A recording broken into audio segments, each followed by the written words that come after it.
Sir ಎಷ್ಟು sir fine?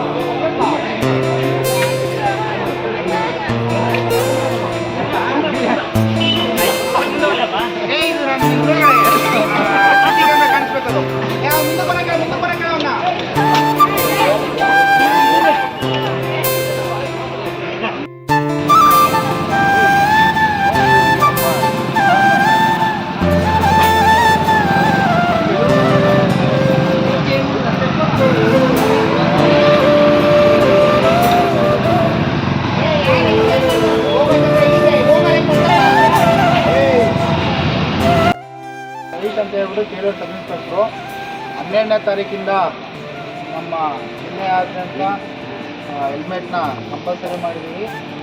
ಆದ್ದರಿಂದ ಇವತ್ತು ಯಾರಿಗೂ ಫೈನ್ ಹಾಕೋದಿಲ್ಲ. ಆದರೆ ಹೆಲ್ಮೆಟ್ನೆಲ್ಲರೂ ತಗೊಂಬಂದು ತೋರಿಸಿ ಅವರವರ ಗಾಡಿನ ಎತ್ಕೊಂಡು ಹೋಗೋದು. ಯಾರಿಗೂ ಫೈನ್ ಹಾಕೋದಿಲ್ಲ. ಹೆಲ್ಮೆಟ್ ತೋರಿಸಿ ನಿಮ್ಮ ಗಾಡಿ ಎತ್ಕೊಂಡು ಹೋಗಿ. ಮತ್ತು ಏನಾದರೂ ಅಲ್ಲೇನೋ ಎಕ್ಸ್ಚೇಂಜ್ ಆಯಿತು ಅದು ಇದು ಅಂತ ಏನೋ ಗೊತ್ತಾಯಿತು ಅಂತ ಹೇಳಿದ್ರೆ ಅವಾಗ ಮಾತ್ರ ಫೈನ್ ಹಾಕ್ತೀನಿ. ಹೆಲ್ಮೆಟ್ ತಗೊಂಬನ್ನಿ, ನಿಮ್ಮ ಗಾಡಿ ಎತ್ತಿ ಅಷ್ಟೇ, ಫೈನ್ ಹಾಕೋದಿಲ್ಲ. ಆದರೆ 12ನೇ ತಾರೀಕಿಂದ ಏನಿದೆಯೋ ಆವತ್ತು ವಿತೌಟ್ ಏನಾರು ಹೆಲ್ಮೆಟ್ ಬಂದಿದ್ದೀರಂದರೆ 500 ರೂಪಾಯಿ ದಂಡ ಇರುತ್ತೆ. ಆವಾಗ ಎಲ್ಲರಿಗೂ ಫೈನ್ ಹಾಕ್ತೀವಿ. ಇವತ್ತು ಅದಕ್ಕೆ ಮುಂಜಾಗ್ರತೆಯಾಗಿ ಹೆಲ್ಮೆಟ್ ತಗೊಂಬಂದು ತೋರಿಸಿ ನಿಮ್ಮ ಗಾಡಿ ಎತ್ತಿ. ಓಕೆ ಸರಿ, ಥ್ಯಾಂಕ್ ಯು ಸರ್. ಈ ಹೆಲ್ಮೆಟ್ ಅವಶ್ಯಕ.